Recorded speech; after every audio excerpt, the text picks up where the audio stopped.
units, A211 at 675 Main. Backup needed. All units, stand by.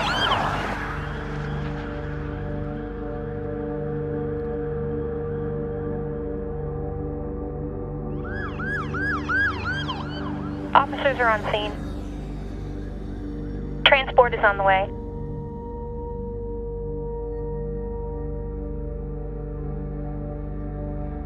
Despite all the efforts that could be put into an investigation, sometimes the lack of evidence and perhaps valuable information could lead to a closing of the case before this one is fully resolved. Those cases are called cold cases. After my promotion to third detective, I've been left without any assignments for quite a while, so I decided to take a look at our department's unsolved cases. This is where I found the Dogman Report. In the 1990s, Detective Nick Dogman was investigating a series of strange deaths that have never been fully understood. Dogman is the only man that might know what happened to those people.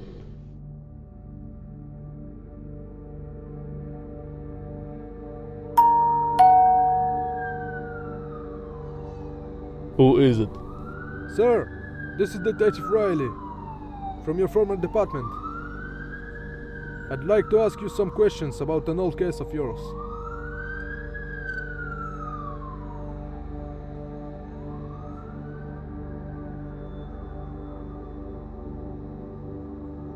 Where did you find it, son? Among cold cases, I found your report in there too, but it was classified. I was hoping you could tell me about this report yourself.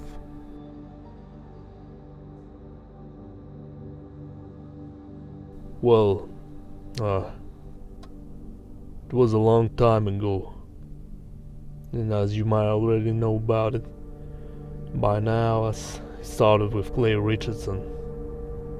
I was barely older than you are at the time. Times were different. Today everything seems simpler.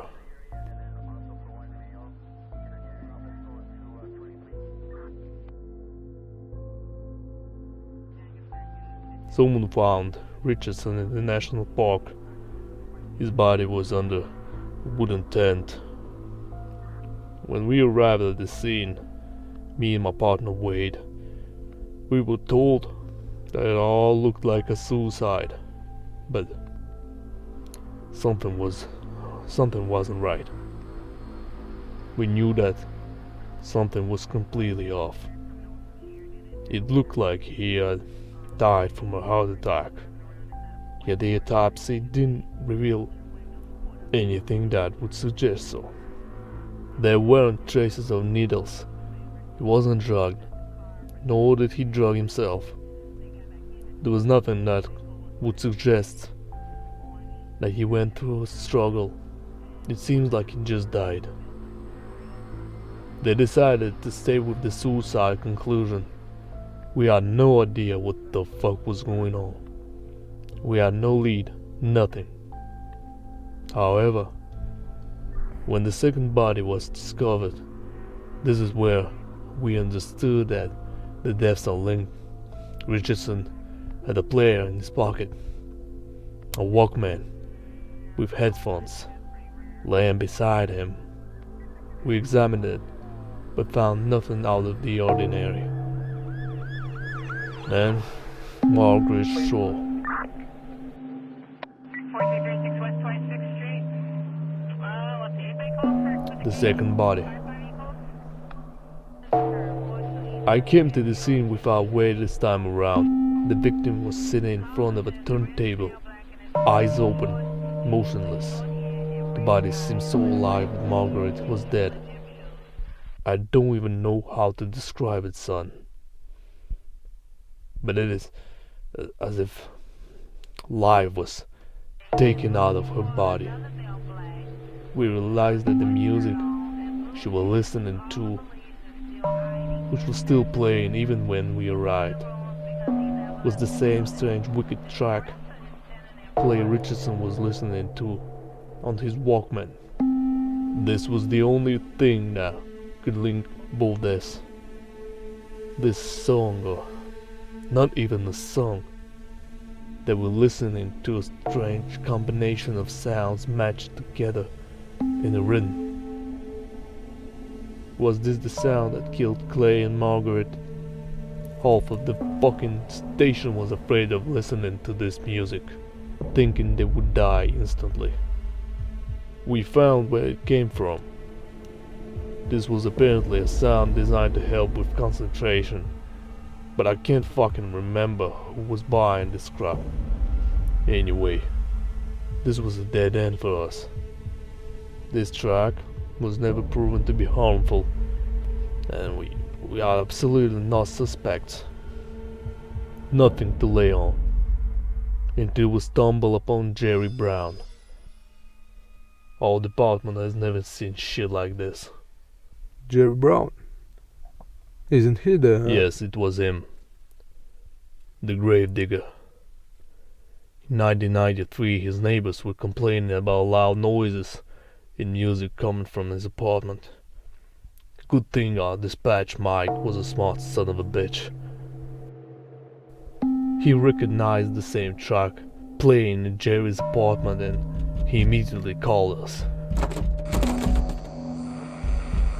Police! Jerry wasn't opening the door, so we broke in. This is where we found him, on his knees, in front of a radio. The same wicked music playing over and over. His body was still warm. He was in a state of coma. We rushed him to the nearest hospital, but he died on the way. His body was then brought to our pathologist for examination. Meanwhile, we remained at the apartment to continue our search. This is where shit went fucking soft and down the ladder. First, some blankets that were laying on the couch began to move on their own, scared the shit out of us. Then the key to his bedroom just turned by itself and locked the door. Wade, he thought it was some sort of mechanism. We tried to open the door, but the key wouldn't turn. So we broke it. There was some strange drawing on the walls, some books, but nothing more. Nothing made sense in this case. Suddenly we received a call about Jerry Brown. His body disappeared from the morgue. Some witnesses claimed they've seen him running out of the building wearing black coat or something. An old lady was terrified by a pale man walking beneath her windows. However, we couldn't find him. He simply disappeared. 2 weeks have passed until we were sent to a local cemetery.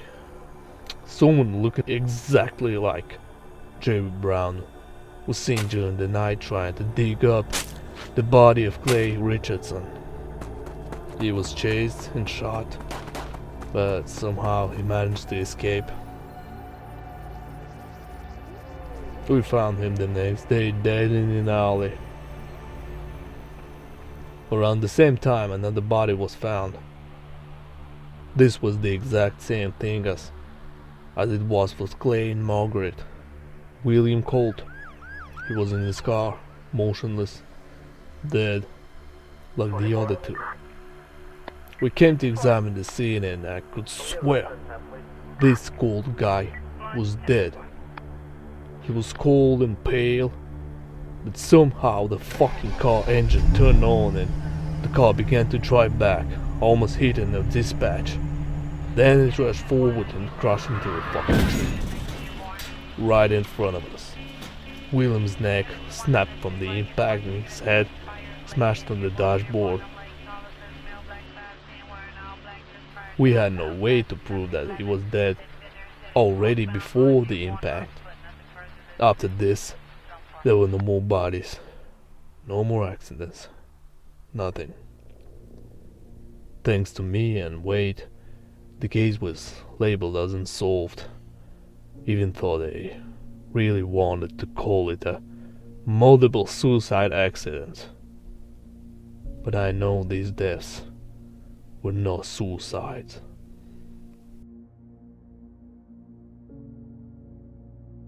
So what do you think happened to those people? I don't think you'd understand. Sir, I know that in 1995 you was one who stated that you knew exactly what happened to them. But for some reasons, you abandoned the case and never went back to it. Why? What were you talking about? It wasn't worth it. And I didn't want to destroy my reputation just to prove I was right. Son, there are things in this world that are difficult to understand for most of the people. All I can say is that now it doesn't matter anymore. What about the case? Don't you want to close it? Find the one who is responsible for all this. They are all responsible. They try to play with their lives without thinking about the outcome. What do you mean? They went to a place that exists beyond life and death. But they could never come back. And the one who found a way was Jerry Brown. But this doesn't matter if my report stays open, son. Their souls will forever be doomed there, where no one can go.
They went to a place that exists beyond life and death. For this, it doesn't matter if my report stays open, son.